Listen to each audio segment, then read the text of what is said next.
देश के प्रतिष्ठित विश्वविद्यालयों में से एक दिल्ली विश्वविद्यालय अपने स्थापना का 100 वर्ष का जश्न मनाने जा रहा है। इस समय हमारे साथ बात करने के लिए दिल्ली विश्वविद्यालय से पढ़े वहाँ पर अब प्रोफेसर और राज्यसभा सांसद मनोज झा जी हैं। आइए उन्हीं से बात करते हुए जानते हैं कि किस तरीके से दिल्ली विश्वविद्यालय के सफ़र की उनकी शुरुआत हुई और बतौर छात्र से लेकर प्रोफेसर फिर राजनीतिक जीवन में किस तरीके से वो देखते हैं दिल्ली विश्वविद्यालय को। सर, ईटीवी भारत में आपका स्वागत है। शुक्रिया, बहुत सर, बहुत। पहले तो दिल्ली विश्वविद्यालय में आप छात्र छात्र के जीवन की शुरुआत दिल्ली विश्वविद्यालय से किस तरीके से आपकी शुरुआत हुई? देखिए, सर्वप्रथम तो मैं ये कहूँ कि दिल्ली विश्वविद्यालय अ, एक ऐसा विश्वविद्यालय है जिसकी एक विशालता है और जिसमें एक बहुलता है। कॉलेजेस भी हैं, डिपार्टमेंट्स भी हैं। मैं इसी विश्वविद्यालय का छात्र था, अब वहीं मैं शिक्षक हूँ और वहीं से मेरा राजनीतिक सफ़र भी शुरू हुआ। ये विश्वविद्यालय, यकीन मानिए कि जो विश्वविद्यालय की अवधारणा होती है कि वैश्विक दर्शन, वैज्ञानिक चिंतन, इस विश्वविद्यालय ने इसको जिया है। अलग-अलग धाराएँ हैं, विचारधाराएँ हैं, लेकिन विचारधाराओं के बीच में संवाद की कभी कोई कमी नहीं रही। विचारधाराओं के बीच में पुल भी बनते रहे और इसी वजह से अगर मैं पीछे पलट के देखता हूँ तो इस विश्वविद्यालय को सिर्फ आलीशान इमारतों से ना देखा जाए। इस विश्वविद्यालय को इन इमारतों के नीचे जो मूल्य हैं और कैसे इस मूल्य की मैं समझता हूँ कि ये मूल्य लगातार लोगों का संवर्धन करते रहे और कैसे ये मूल्य आज भी बरकरार रहें, ये सबसे बड़ा चैलेंज है, ये सबसे बड़ी चुनौती है। लेकिन मैं समझता हूँ 100 वर्ष के अवसर पर मैं तमाम छात्रों को, कर्मचारियों को, शिक्षकों को, न सिर्फ जो आज के हैं बल्कि जो कभी न कभी इस विश्वविद्यालय से निकले, उन सबको मैं शुभकामनाएं देता हूँ, मुबारकबाद देता हूँ। ये हमारा दिल्ली विश्वविद्यालय है जिसने हमें गढ़ा है, जिसने हमारी बनावट और बुनावट तय की। सर, दिल्ली विश्वविद्यालय चुनने के पीछे क्या कुछ कारण रहा? क्योंकि एक बिहार से आता आदमी और दिल्ली विश्वविद्यालय से अपनी पढ़ाई को लेकर सोचता है। क्या आप देखिए, दिल्ली जब बिहार से या कहीं से भी कोई स्टूडेंट आता है तो उसके सामने 2-3 विकल्प होते हैं कि मैं इस विश्वविद्यालय में इस विषय में जाऊंगा। मैंने भी एक विषय चुना, दूसरा विषय चुना, फिर मेरा यहाँ नामांकन हुआ दिल्ली विश्वविद्यालय में और मैं समझता हूँ कि 1990 से लेकर के जब आज देखता हूँ तो 32 वर्ष यहीं पढ़ते हुए और यहीं पढ़ाते हुए मैं समझता हूँ कि 32 वर्ष मैंने पूरे किए और इस विश्वविद्यालय ने आज मैं जो कुछ भी हूँ, मैं अक्सर कहा करता हूँ कि मैं अपने साथी मित्रों, शिक्षकों और हाल में अपने छात्रों की वजह से संवाद कैसे निरंतर हो, कैसे धाराओं के बीच में भी कन्वर्सेशन चलता रहना चाहिए, ये मुझे मेरे विश्वविद्यालय ने सिखाया। इसलिए मैंने कहा कि मेरा विश्वविद्यालय सिर्फ उसको इमारत से ना देखा जाए, उसकी इबारत से भी देखा जाए उसको। डीयू में दाखिले की सीढ़ी किस तरीके से चढ़ी? क्योंकि आसान नहीं था उस दौर में दिल्ली विश्वविद्यालय में एडमिशन लेना, फॉर्म की प्रक्रिया, तमाम इन चीज़ों से किस तरीके से आप जूझते रहे? देखिए, वो मैं समझता हूँ कि हर छात्र के जीवन में आया, ऐसा नहीं कि मेरे साथ कुछ स्पेशल हुआ। हाँ, बिहार जैसे एक जगह से आया था और दिल्ली में अब एडमिशन के लिए फॉर्म भरना, फिर सर्टिफिकेट जमा करवाना, फिर किसी में कोई कमी दिखना, ये तमाम चीज़ें मैं समझता हूँ कि आपके ग्रोइंग अप का भी एक आपके ग्रोइंग अप का भी एक अन्योनाश्रय इसके साथ संबंध है। ये सबको देखना पड़ता है और मैं समझता हूँ इसी से एक परिपक्वता भी आती है, जिस परिपक्वता की वजह से आज हम और आप संवाद कर रहे हैं। तो ये कुछ कष्ट भी हुआ, कुछ दिक्कतें भी हुई, तो मजबूत होना भी मेरे विश्वविद्यालय ने ही सिखाया। कुछ खास यादें उस छात्र जीवन की? देखिए, छात्र जीवन की एक चीज़ जो मैं जो कहूँ, जब हम लोग छात्र थे तो वीपी सिंह जी की सरकार थी, बाद में फिर कांग्रेस की सरकार आई और चूंकि एक पॉलिटिकल तेवर छात्रों का उस दौर में भी हुआ करता था, पोस्टर टांगना, विरोध के लिए जाना, कोई अगर जनोन्मुख कार्य नहीं हो रहा है, प्रगतिशील धारा को कुंद किया जा रहा है, तो सड़कों पे उतरना। उस वक्त में जब हम प्रतिरोध के लिए सड़कों पे उतरते थे तो हमें देशद्रोह की धाराओं में बंद नहीं किया था। तो अगर कस्टडी में लिया भी जाता था तो शाम को छोड़ दिया जाता था। मतलब एक वातावरण बदला है 1990 के दशक के बाद। अगर मैं देखूं आज 2022 में तो महज की किसी कविता को पढ़ देने से किसी पर मुकदमा हो जाए, महज कोई कुछ लिख दे उस पर सेडिशन का चार्ज लग जाए। मैं समझता हूँ इस सब से ना हमारे देश को ना हमारे विश्वविद्यालय को बहुत फ़ायदा पहुँच रहा है।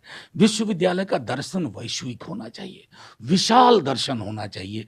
ये जो छोटी-मोटी चीज़ों में हम उलझ जाते हैं ना, ये मैं नहीं चाहूँगा। और 1990 के दशक में कम से कम इतना था कि अगर हम सड़कों पे उतरते थे तो एक जज़्बा हुआ करता था, और वो जज़्बा देश को मजबूत करने का था। सरकार और देश एक चीज़ नहीं होती है। देश से मोहब्बत करते हैं, इसलिए ज़रूरी नहीं है कि हम सरकार से मोहब्बत करें। सरकार से सवाल पूछेंगे। ये इन दिनों थोड़ा-सा पैराडाइम, ये प्रतिमान बदल गया है, जो चिंता का विषय है। 90 की आप बात करें तो 90 में मंडल कमीशन को लेकर जिस तरीके से आगजनी हुई, आप छात्र जीवन के उस दौरान की बात कर रहे हैं और अभी की स्थिति यानी राजनीतिक परिप्रेक्ष्य की आप बात करें कि बहुत बदलाव देखने को मिला। देखिए, 90 के दशक में जब मंडल कमीशन आया, कई लोगों को पता ही नहीं था कि ये क्या है। कई लोग गलत अफ़वाह में उड़ गए। लेकिन जब धीरे-धीरे क्लैरिटी हुई कि ये आज का मसला नहीं है, हज़ारों सालों का मसला है, और उस पर प्रोएक्टिव मेजर्स लेने शुरू हुए। उसके कई साल बाद फिर विश्वविद्यालयों में नामांकन में, शिक्षण में आरक्षण शुरू हुआ। उसके ठीक अगर आप देखें, साथ-साथ एक धारा और भी चल रही थी, राम जन्मभूमि, बाबरी मस्जिद की। हमारा पूरा जनरेशन इन 2 धाराओं के बीच में था। एक प्रगतिशील धारा थी और एक धारा जो थी वो प्रतिगामी थी, वो उल्टे पाँव की यात्रा थी। तो एक सीधे पाँव की यात्रा आगे की और एक उल्टे पाँव की यात्रा, इस दोनों के बीच में हमारे 90 की पीढ़ी थी। लेकिन हम निकले, हमने कुछ आयाम हासिल भी किए, सामाजिक न्याय का दायरा बढ़ा, डेमोक्रेटाइजेशन जिसको कहते हैं उसकी डीपनिंग ऑफ डेमोक्रेसी हुई। लेकिन साथ ही साथ हमने ये भी देखा कि एक जो सियासत में, पॉलिटिक्स में रिलीजन का जो स्पेस है वो बढ़ता चला गया। तब जबकि 90-90 में हम लोग मानते थे कि मेरा धर्म मेरी व्यक्तिगत चीज़ है, मेरे और मेरे ईश्वर के बीच की चीज़ है, मेरे और मेरे ईश्वर के बीच का ताल्लुकात वो सड़क पर उतरे, ये सार्वजनिकरण मेरी आस्था का ये उचित नहीं है। लेकिन अब कई प्रतिमान बदल गए, कई चीज़ें बदल गई, मान्यताएं बदल गई हैं। जिस तरीके से आज आप कह रहे हैं कि उस टाइम कोई भी छात्र सड़क पर उतरता था, प्रतिरोध करता था। आज तो छात्रों को कहा जा रहा है कि पहले आप बोलो कि किस लिए प्रदर्शन कर रहे हो, और अगर कोई ऐसे शब्द कह दिया जाता है तो देशद्रोह का केस हो जा रहा है। देखिए, यही है, मैं इसलिए चिंता का विषय है कि अ, विश्वविद्यालय में सिर्फ आप सिलेबस और कोर्स कंप्लीट करने नहीं आते हैं। विश्वविद्यालय में पीयर इंटरैक्शन से, किताबों और सिलेबस से बातचीत होती है आपकी।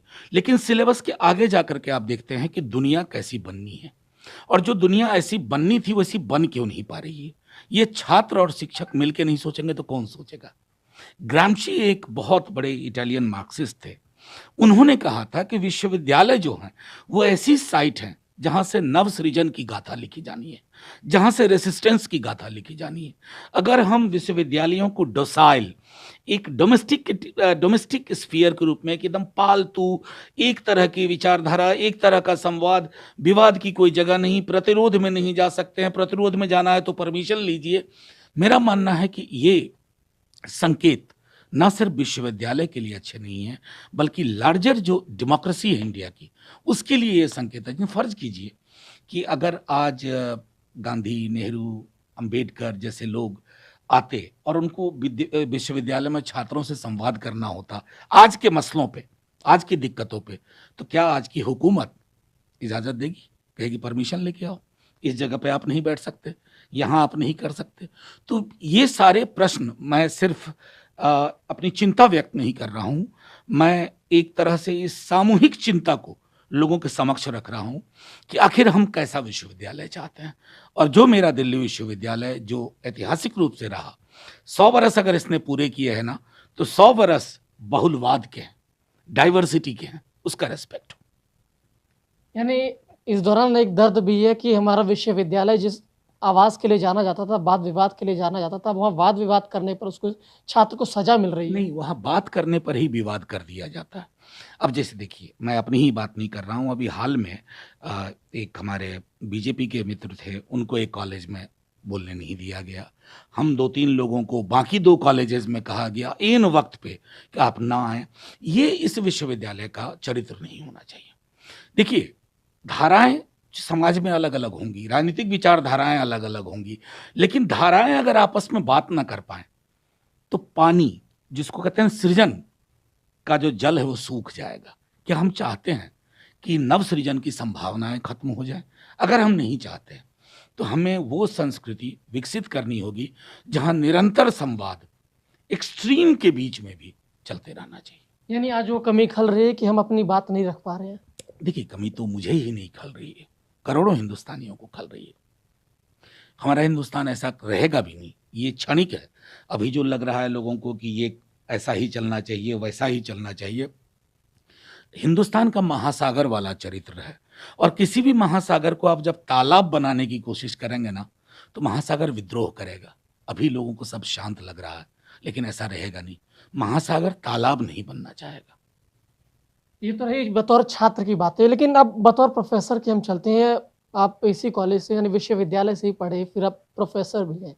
तो किस तरीके से ये बदलाव बतौर प्रोफेसर देख रहे हैं? देखिए, मैं अभी भी मानता हूं कि एक प्रोफेसर भी लाइफ लॉन्ग लर्नर होता है। मैंने आपको एक आपके दूसरे प्रश्न के जवाब में पहले कहा था कि आज मैं संसद में जब बोलता हूं या अपनी बात रखता हूं, तो इतने वर्षों में मेरे छात्रों के साथ जो मेरा इंटरेक्शन रहा है, वो कहीं ना कहीं परिलक्षित होता है। और जब मैं बोलता हूं तो मुझे ये भी पता होता है कि मेरे पढ़ाए छात्र वो कहीं भी देख रहे होंगे तो इवैल्यूएट कर रहे होंगे। तो मैं लगातार सोचता हूं कि मेरा परीक्षण हो रहा है, मेरा मूल्यांकन हो रहा है। मैं समझता हूं कि ये एक टीचर और एक स्टूडेंट का रिश्ता, अ, मैं समझता हूं कि वो एक दिन का, एक सिलेबस का, एक पेपर का, एक वर्ष का नहीं होता है। वो रिश्ता एक ऐसी गर्माहट देता है, मैं समझता हूं जो जीवन भर पूंजी रहता है, ना सिर्फ छात्र की बल्कि शिक्षक की भी। और मुझे गर्व है इस बात का कि मेरे इतने वर्ष के टीचिंग के करियर में, बहुत अर्ली एज में मैंने शुरू किया था।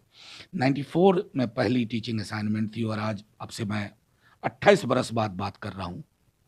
28 बरस में मुझे छात्रों की अलग अलग बैचेज की, मैं कई लोगों के नाम गिना सकता हूँ जो आज भी संपर्क में हैं, जो आज भी अगर मैं पार्लियामेंट में कुछ बोलता हूँ या अखबार में लिखता हूँ तो वो कहते हैं, उसकी खूबी बताते हैं तो उसकी कमियां भी बताते हैं। तो ये रिश्ता मैं समझता हूँ ये और कहीं संभव नहीं है।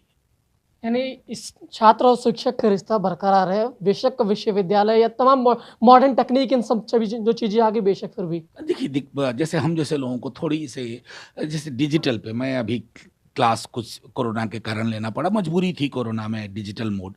लेकिन मैं व्यक्तिगत तौर पर फिजिकल मोड का समर्थक हूँ, क्योंकि देखिए डिजिटल मोड में क्या होता है ना कि आईबॉल टू आईबॉल कांटेक्ट नहीं होता है। कई सारे छात्र जो खास करके पिछड़े इलाकों से आते हैं, वंचित समुदाय से हैं, उनके पास डिजिटल एक्सेस में असमानता है, उनका पार्टिसिपेशन नेग्लिजिबल हो जाता है। तो जिस नॉलेज का प्रयोग होना चाहिए था समानता लाने में, वो असमानता की खाई को और बढ़ाने लगता है। ये सारी चैलेंजेस हैं हम सब के लिए, सिर्फ मैं ये नहीं कहूँगा कि सरकार के लिए, हम सब के लिए चैलेंज है कि कैसे हम एजुकेशन के हर फॉर्मेट का डेमोक्रेटाइजेशन कर पाएँ, उसमें जितना संभव हो उतनी समानता ला सकें। सर, विश्वविद्यालय में जो दाखिले के तरीके, पहले लाइन लगा करती थी, कतारें लगती थी, अब धीरे-धीरे तकनीक के सहारे सब कुछ हो गया। यानी एक क्लिक आपको एडमिशन मिलेगा, फीस जमा करना होगा। इन बदलाव को आप किस तरीके से देख रहे हैं? ये बदलाव पूरी दुनिया में हुए हैं, तो हमारे यहाँ भी हुए। ये बदलाव है कि जो जैसे क्रमशः तकनीकी आती है, जैसे अब मेरे पिता के जनरेशन में अलग मामले थे। जैसे मार्कशीट ही हाथ से लिख के आया करता था, अब टाइप्ड आ रहा है। उसी तरह आप देखिए, जैसे अभी कुछ बदलाव बहुत अच्छे हैं। जैसे अभी हमारे विश्वविद्यालय में, मैं इस पर पक्ष रखना चाहिए, तो सीयूईटी आ रहा है। मैं जानता हूं मार्क्स के रैशनलाइजेशन का एक बहुत बड़ा मुद्दा था अलग अलग बोर्ड्स का, लेकिन बोर्ड को पूरी तरह खारिज कर देना ये विकल्प नहीं होना चाहिए था। अगर हम जैसे लोग कहते तो हम कहते 50% weightage to CUET, 50% weightage to board marks. अब बोर्ड को आपने खत्म करके क्या किया है ना, स्कूली पढ़ाई वो इसके जद में आ जाएगी। उसमें जो गांभीर्य होना चाहिए था वो नहीं होगा, क्योंकि 7th 8th के बाद बच्चे को पता होगा कि मुझे सीयूईटी देना है, तो कोचिंग इंस्टीट्यूट खुल गए। अभी आप देख लीजिए, सैकड़ा कोचिंग इंस्टीट्यूट के एडवर्टीजमेंट मिल जाएंगे आपको कि सीयूईटी में गारंटीड आपका एडमिशन डीयू में होगा।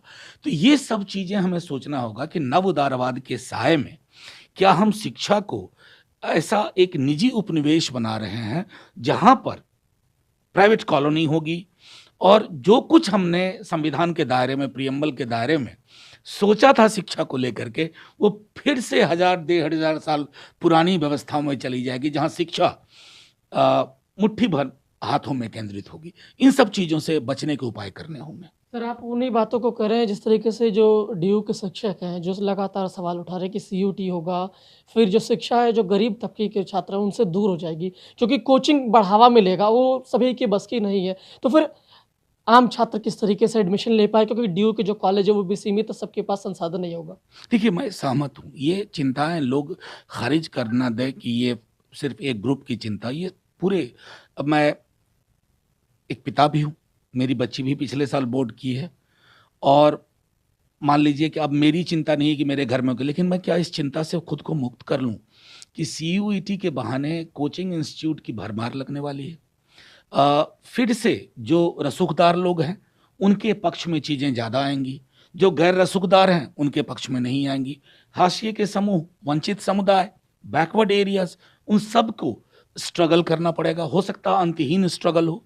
तो ये मैं समझता हूँ मेरी सरकार को भी सोचना चाहिए कि अगर शिक्षा का मतलब है कि ज़्यादा से ज़्यादा लोगों को अपने प्रभाव क्षेत्र में लाना, उनको तालीम की लौ देना, तो ये जो तरीका हमने चुना है ना, यहाँ तालीम ठहर जाएगी चंद घरों में, हर घर को रोशन नहीं कर पाएगी। आपने एक बात कही कि जिस तरीके से चीज़ें नीतियाँ बन रही हैं, उन नीतियों की वजह से तालीम ठहर जाएगी। तो ऐसा नहीं लगता कि विश्वविद्यालय के जो कॉलेज है, वो कॉलेज की संख्या भी रुक गई, कॉलेज की संख्या भी बढ़नी चाहिए थी, जिससे कि छात्र अधिक से अधिक जो डीयू में पढ़ने का सपना देखते हैं, उनका सपना साकार हो सके? देखिए, वो एक तो वो है कि जैसे मैं कहता हूँ कि एम्स एक दिल्ली में है, आप एम्स जैसा स्ट्रक्चर हर जगह खड़ा करिए। कहने को हमने एम्स बना दिया देश के अलग-अलग इलाकों में, फिर यहाँ की भीड़ क्यों नहीं खत्म हो रही है? क्योंकि गुणवत्ता पे हमने ध्यान नहीं दिया। एक बिल्डिंग खड़ी कर दी कि लो तुम्हारा एम्स ये गोरखपुर वाला है, लो तुम्हारा ये एम्स फलानी जगह का है, लेकिन जो गुणवत्ता होनी चाहिए थी, जो उसका एक क्वालिटी परीक्षण होना था, उसका अभाव है। वही मैं विश्वविद्यालय के संदर्भ में कहता हूँ। यहाँ एक्सपेंशन करिए, लेकिन रीजनल सेंटर्स भी आप देखिए कि क्यों, अगर मुझे दिल्ली विश्वविद्यालय जैसी पूर्ण शिक्षा अगर मुझे बिहार में, झारखंड में मिल रही है या पूर्वी उत्तर प्रदेश में मिल रही है या तमिलनाडु में मिल रही है, तो यहाँ का रश भी कम होगा। हमने क्या किया ना, ये एक तरह से केंद्रीकृत कर दिया। इस पर चिंता इससे पहले कि ये इतनी बड़ी चिंता का सबब हो जाए कि कुछ बचे नहीं, मैं समझता हूँ कि हमें साझा स्वर उठा करके इस पर पहलकदमियाँ लेनी होगी।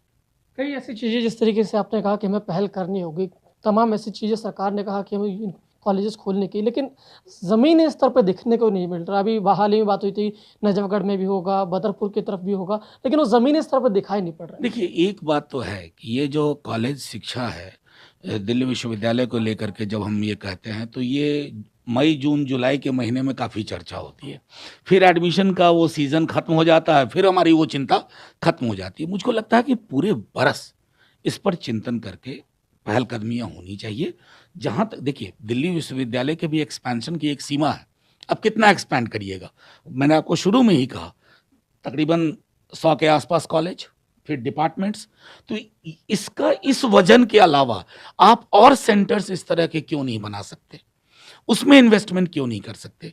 और हाँ, इन्वेस्टमेंट के नाम पर, एक्सपेंशन के नाम पर अगर आप प्राइवेट यूनिवर्सिटीज़ को ही विकल्प मानते हैं, तो माफ़ कीजिएगा, फिर वो आप रोग का निदान नहीं कर रहे हैं, आप बीमारी को महामारी में तब्दील कर रहे हैं। उससे बचना चाहिए। सर, एक चिंता और रहती है, 100 साल का तो हम जश्न मनाने जा रहे हैं, लेकिन जब हम सपना लेके आते हैं डीयू में पढ़ने का, तो हॉस्टल की कमी रह जाती है। वो पूरी नहीं हो पाती, छात्र भटकता है, फिर हज़ारों रुपए के हॉस्टल के उसके। देखिए, वो एक पूरा मैंने कहा ना कि पॉलिटिकल इकोनॉमी है। हॉस्टल नहीं है, तो पीजी हैं। अगर लड़कियों के संदर्भ में देखें तो और भी परेशानियां हैं, पीजी हैं, मशरूमिंग हो रही है प्राइवेट हॉस्टल्स की। इसलिए एक क्या हुआ ना कि डीयू को अब इस बात के लिए सिर्फ ब्लेम नहीं कर सकते। डीयू एक्सपैंड होता गया। स्पेस की भी कमी है कई जगह। जहाँ तक संभव हो हॉस्टल बनाने की कोशिश की, लेकिन मैं बार-बार कह रहा हूँ, आपको वैकल्पिक डीयू तैयार करने होंगे, कई सारे दिल्ली यूनिवर्सिटी तैयार करने होंगे एनसीआर के रीजन में और अलग अलग राज्यों में, जहां जब आप कॉलेज खोलने की बात करें तो हॉस्टल, स्टाफ क्वार्टर्स, ये सब चीजें पहले सोची जाती थी। मैं मानता हूं एक्सपेंशन के दौर में ये मुश्किल हो गई, लेकिन अगर आप चाहते हैं कि शिक्षा में सबका सर्वांगीण विकास हो तो आपको पूरी प्लानिंग उस तरह की करनी पड़ेगी जिसका अभाव रहा है। सर एक चीज़ और देखने को मिलती है जिस तरीके से अगर हम प्लेसमेंट की बात करें या नौकरी की बात करें तो बड़े जो नामी कॉलेजेस सेंट स्टीफेंस हुआ, रामजस हुआ, एसआरसीसी, इन्हीं बच्चों के हमें देखने को मिलता है इनकी प्लेसमेंट हो गई और बाकी कॉलेजेस के छात्र, उन कॉलेजेस का नाम लेना सही नहीं होगा इस समय, कि उन बच्चों को परेशानियों का भी सामना करना देखिए ये क्लास फिनोमेना भी है, आपको देखना होगा। पहली बात, मैं बार बार कह रहा हूं कि 90 के दशक के बाद जो ये नव उदारवाद का दौर चला, new liberal politics, new liberal economics, उसकी वजह से क्या हुआ कि निजी क्षेत्र का बढ़ावा हुआ। निजी क्षेत्र के लोग अपनी सुविधा अनुसार, उनको चाहिए कि एक खास टेम्पलेट में चीजें, तो उनको एसआरसीसी में मिलता है, स्टीफेंस में मिलता है, हिंदू में मिला या एलएसआर में मिला। बाकी जो कॉलेजेस हैं उनको लेकर के उनके अंदर भी वो एक जो होनी चाहिए थी कि तेवर कि हाँ हम वहाँ भी जाएं, वो नहीं। लेकिन इसका निदान कहाँ है? इसका निदान है कि जब तक आप अपने सार्वजनिक उपक्रमों में इन्वेस्ट नहीं करेंगे तो बाजार का जो लॉजिक होता है ना, बाजार का लॉजिक सरकार से दूर होता जा रहा है। जिस दिन जब तक हम इस तंत्र को, इस तर्क को ध्वस्त नहीं करेंगे तब तक मुश्किल है। यानी एक तरीके से अगर देखा जाए बेशक आप ड्यू के कॉलेजेस से पढ़ो लेकिन नामी कॉलेज नहीं है तो आपको उस हिसाब से नौकरी नहीं। ये ओवरऑल पूरे देश की भी चिंता है। वर्ग तो है बट बांट दिया हमने, क्लासेस में बटा हुआ है। कौन सा क्लास गवर्निंग क्लास माना जाएगा, कौन सा क्लास सबाल्टर्न क्लास माना जाएगा, और सबको ये सूट कर रहा है तो किसी को चिंता नहीं है। आप नौकरी की बात कर रहे हैं, संविधान की धाराएं मीनिंगलेस हो रही हैं, पब्लिक एम्प्लॉयमेंट ही नहीं है तो रिजर्वेशन कहाँ से? तो ये तरीके हैं कि किस प्रकार संविधान के मर्म को, उसके तेवर को खत्म किया जाए। बहरहाल अभी तो हम लोग दिल्ली यूनिवर्सिटी को लेकर बात कर रहे थे जी। सर एक चीज़ और देखने को मिलती है अगर प्लेसमेंट दर की मैं बात करूं, क्योंकि प्लेसमेंट की अभी सवाल कर रहा था, तो प्लेसमेंट जिस तरीके से बीते सालों में हुआ है एक चिंताजनक भी है। चिंताजनक है प्लेसमेंट ओवरऑल। अब देखिए, क्या हम लोगों को रॉकेट साइंस चाहिए कि 5 दशक में सबसे ज्यादा बेरोजगारी अभी है? लेकिन छोड़िए उसको, क्या बेरोजगारी पे किसी सरकार की चिंता दिख रही है, केंद्र की हो या राज्यों की सरकार हो? जितनी चर्चा बुलडोजर की आपको हो रही है, जितनी चर्चा लाउड स्पीकर की हो रही है, उसका 10वां हिस्सा भी क्या कोई सरकार बेरोजगारी और भुखमरी पे बात कर रहा है? जब तक सरकारों के कॉन्वर्सेशन के नैरेटिव में बदलाव नहीं आएगा तब तक आप प्लेसमेंट को लेकर के, चाहे कॉलेज का हो, यूनिवर्सिटी का हो, या देश के ओवरऑल बेरोजगार के बारे में क्या करेंगे? यानी आपका कहना है कि सरकार को ना शिक्षा की चिंता, ना कि प्लेसमेंट की चिंता, ना ही किसी चीज की चिंता, केवल नहीं, सरकार को चिंता नहीं है मैं नहीं कहूंगा, लेकिन उनकी चिंता उनके माथे के लकीरों में नहीं दिख रही है, उनकी चिंता उनकी नीति में नहीं आ रही है। चिंता नहीं है मैं क्यों कहूं? मैं इसलिए नहीं कहूंगा कि सरकार में है, उनके पास भी आंकड़ा है, आंकड़े परेशानी वाले हैं, लेकिन जो परेशानी उनकी नीति और नीयत में बदलाव लाना चाहिए था उसका अभाव दिखता हो, इसका मतलब कहीं डिस्कनेक्ट है उनकी चिंता में और उस चिंता से जो चिंतन होना चाहिए था उसमें। आने वाले दिनों में दिल्ली विश्वविद्यालय को किस तरीके से देख रहे हैं? मैं चाहूंगा कि मेरा विश्वविद्यालय, वो जो टैगोर के शब्दों में, where the mind is without fear and the head is held high, मैं ऐसा चाहता हूं, मैं ऐसा ही बना के रखना चाहता हूं। बहुत बहुत शुक्रिया हमसे बात करने के लिए। तो ये थे प्रोफेसर मनोज झा जी, जिन्होंने कहा कि दिल्ली विश्वविद्यालय अपने 100 वर्ष का जश्न मनाने जा रहा है, इसकी उन्होंने सभी को शुभकामनाएं दी और कहा कि दिल्ली विश्वविद्यालय के समकक्ष देश के अन्य हिस्सों में भी कॉलेज बनना चाहिए जिससे कि सभी का ड्यू में पढ़ने का सपना साकार हो सके। गणेश पाठक, ईटीवी भारत, दिल्ली।